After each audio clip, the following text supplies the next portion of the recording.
The children of Israel had just gone through the fire of 70 years of divine judgment. They rebuilt the temple, but corruption was pervasive.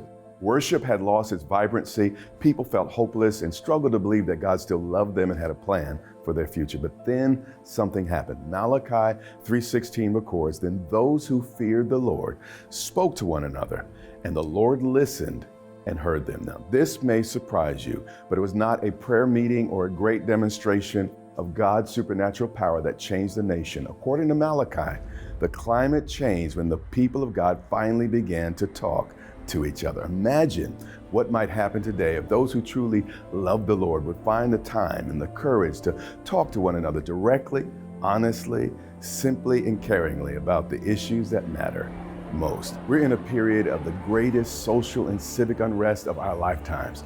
Racial strife threatens to tear apart the very fabric of our society. But the good news is, God has already given us a blueprint to help us find solutions. It's time for us to have a conversation. America, it's time for us to talk.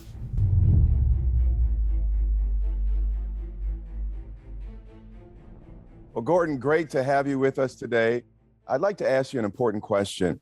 As an executive producer for over 20 years on a news magazine program, from your perspective, how serious a threat do you think the racial divide is today to our nation? Well, I think the racial divide is one of the singular most important things that we have to grapple with as a culture. And when you look at the killing of George Floyd, when you look at Ahmaud Arbery, I mean, these things that happened last year that are still resonating, and parts of history we should never look away from because they are shameful. The history of slavery, the history of the 3/5 compromise in the very document that we so revere, our Constitution. Then after the emancipation, after the horrible Civil War, then you have a reinstitution of the black codes, the Jim Crow laws, the lynchings, all of these horrible things happen. So we've come a long way in this, but I think it's quite obvious we still have a long way to go. And where does the church play a role in that? And how much should we first integrate our churches and say, can we please come together as one body of Christ? Can we at least in our churches have that? And from the churches spread the good news that we can come together and we can treat each other equally. Gordon, how do you think we could make this happen in the United States? Jesus said, "A house divided cannot stand." What could we do to become more racially united as the body of Christ today? Well, I attend an integrated church, and one of the pillars of that is they were intentional. You can't expect this to happen by osmosis. You can't expect, well, it's going to change over time. You have to be intentional. And that's integration vertically as well as horizontally down your pew. Is there integration in the pastorate? Is there integration in leadership? And I've tasted it in a church, and my first taste was way back in 1994. I just left the practice of law and was a missionary in Asia. And I was going to a church called Revival Church in Hong Kong. They were dedicated to one thing, and that is taking Bibles to China. It was an incredible international coalition of people who were dedicated to that one cause of preaching the gospel through carrying Bibles to the house church. It was an amazing thing. We had people from Africa, we had people from Australia, New Zealand, Korea, Japan, Taiwan. We had everybody there. We were all in unison, praising God. I got a glimpse of what Revelation talks about, where John had this incredible vision of every tribe, every nation, no division, but all with one voice, worshiping the Lamb. I had a taste of that in Hong Kong. I'll never forget it. It's created a great drive in me. I want that. Talk about an open heaven where prophecy was easy. The presence of God filled every single meeting. It was absolutely incredible. When we come together as one, we're fulfilling the great prayer of Jesus in John chapter 17, where he asked, "Father, I pray that they would be one, just as you and I are one." So the payoff, if you will, of this is not just a better society or a better neighborhood or a better church.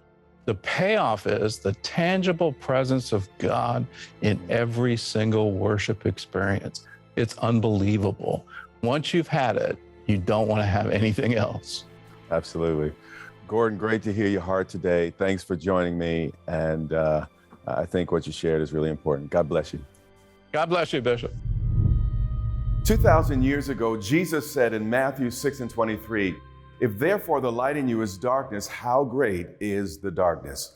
Modern brain science confirms this. We do not only see with our eyes, we mainly see with our minds, which means our conceptions and our misconceptions have a lot to do with our perceptions and our response to others in our world.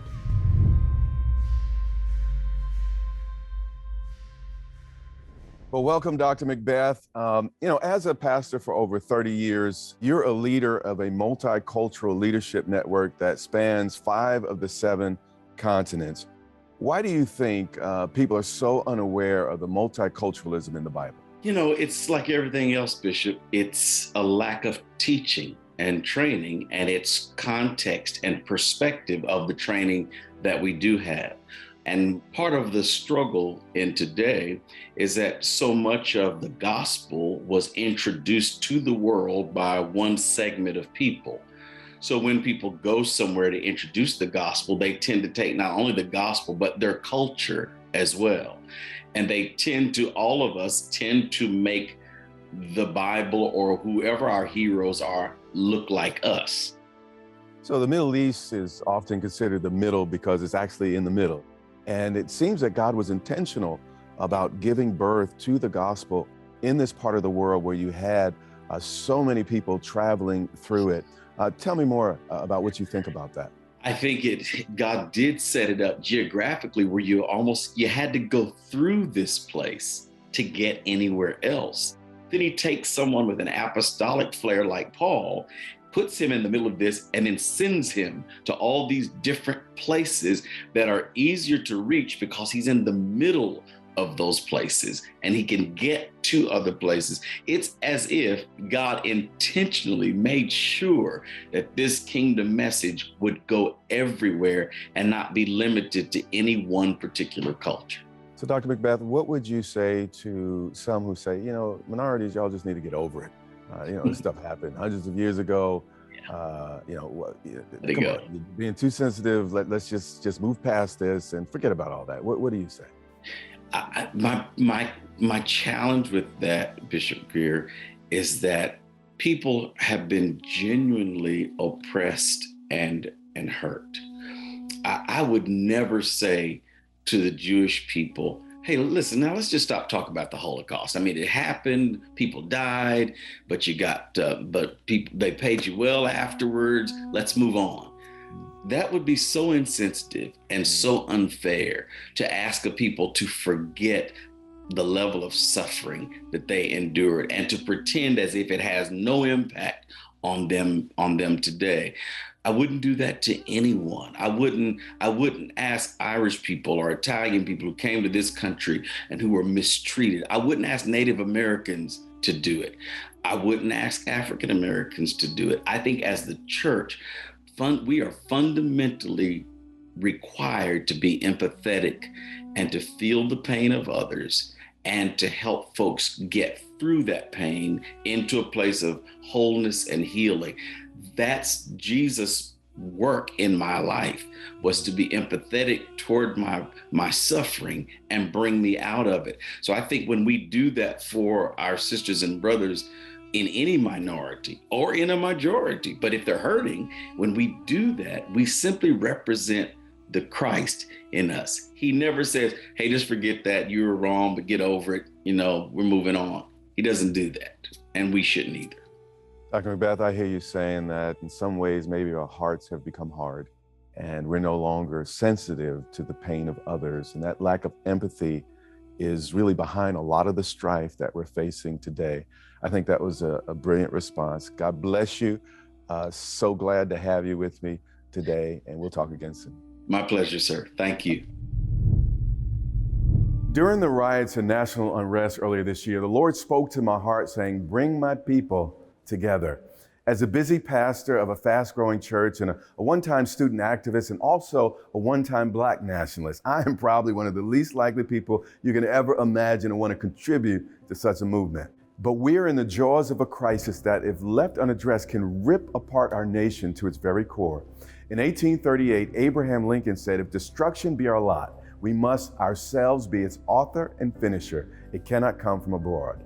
In simpler terms, he was predicting that America will never be destroyed from the outside. If we lose our freedoms, it will be because we have destroyed ourselves from within. But imagine what God would do if people of faith spoke to one another, not just at each other or past each other, but really talk directly, honestly, simply, and caringly about issues that matter most. Imagine what God might begin if we admitted our faults, sympathized with one another's pain, and prayed for one another, looking to our God who hears. We have a very, very serious problem today. But as God spoke to the prophets of old, is there anything too hard for the Lord? There is still hope. If you want to make a difference, I ask you to do only 3 things. Number 1, go to letstalklive.org. That's letstalklive.org, and become part of the solution by joining Christians across the United States and sign the statement of change. Number 2, encourage your pastor to join the people interviewed here today and many others to become part of a monthly video call with leaders from across the United States who desire to build relationships, encourage one another, and begin to talk through our differences. Lastly, join us virtually on November 17th as multicultural leaders from across the nation gather for dinner in Washington, D.C. to talk about our joys and pains on our journey to racial unity. Go to letstalklive.org and become part of the change. We can make a difference together. If you would like to know more about Derek Grier's journey to faith, get your copy of When God Stops, Faith That Gets God's Attention, and remember to sign the Statement of Change at letstalklive.org.